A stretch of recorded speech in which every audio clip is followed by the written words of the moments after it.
Bonjour à tous et bienvenue sur Spiclo.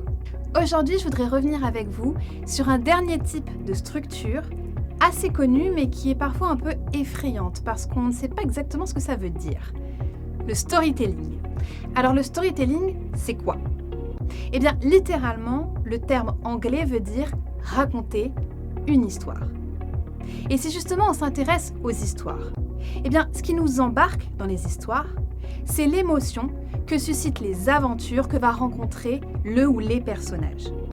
Le but du storytelling, c'est donc de marquer les esprits, de proposer une forme d'évasion tout en présentant tout de même des éléments réalistes et de la réalité. Et cela est transposable à la prise de parole en public, on va voir comment. Mais d'abord, revenons au storytelling et à ses principes. Alors, le storytelling, comment c'est fait ? Eh bien, si l'on en revient aux histoires de fiction, à ce qu'on a appris à l'école, les histoires, elles possèdent un héros. Et ce héros, il va vivre des aventures qui sont toujours structurées de la même façon. Cela s'appelle le schéma narratif. Ce schéma narratif, comment est-ce qu'il est construit ? Il y a d'abord une situation initiale. C'est le moment où l'on apprend à connaître le personnage, les lieux, son époque, etc., etc.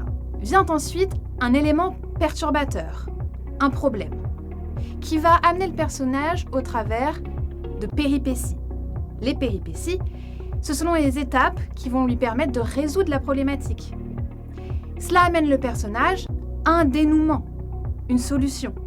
Et on en arrive enfin à une situation finale qui n'est rien d'autre qu'un retour à la situation initiale, mais qui a été modifiée suite aux événements traversés par le héros. Il y a quelques ingrédients qui vont venir agrémenter ce schéma narratif. On a d'abord le héros lui-même et sa quête, mais il y a également le destinateur, celui qui peut commander la quête, et le destinataire, celui qui peut en bénéficier. Il y a également les opposants, qui vont faire obstacle au héros, ou bien les adjuvants, ceux qui peuvent l'aider. Alors une fois qu'on s'est remis en tête tous ces éléments, comment est-ce qu'on adapte ça à la prise de parole en public ? Eh bien d'abord, gardez en tête que votre héros, ce n'est pas forcément un personnage. Cela peut être aussi un produit, un projet, votre entreprise. Et il en va de même pour ce qui va venir compléter le schéma narratif, les adjuvants, les opposants, etc. Là aussi, ça peut être d'autres entreprises, des concurrents, d'autres projets, etc.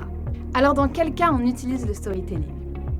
Vous le savez, le storytelling, c'est l'outil préféré de la publicité, parce qu'il permet de rassembler autour d'une même histoire qui va émouvoir un panel qui a des références communes.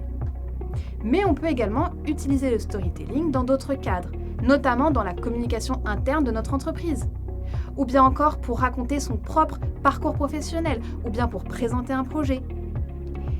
Le tout, c'est de ne pas avoir peur, car souvent, on se fait une montagne du storytelling. On a l'impression qu'il faut devenir romancier et raconter quelque chose d'extraordinaire. Pas du tout. Le storytelling peut être adapté à la prise de parole de manière beaucoup plus réduite et compacte. Lorsque vous partagez une anecdote professionnelle, vous êtes déjà dans une forme de storytelling. Le meilleur moyen d'arriver au storytelling, c'est de s'y entraîner. Alors je vous laisse revoir les bases du storytelling, essayez de raconter vos propres histoires professionnelles et je vous retrouve dès la semaine prochaine pour une nouvelle vidéo Spiclo.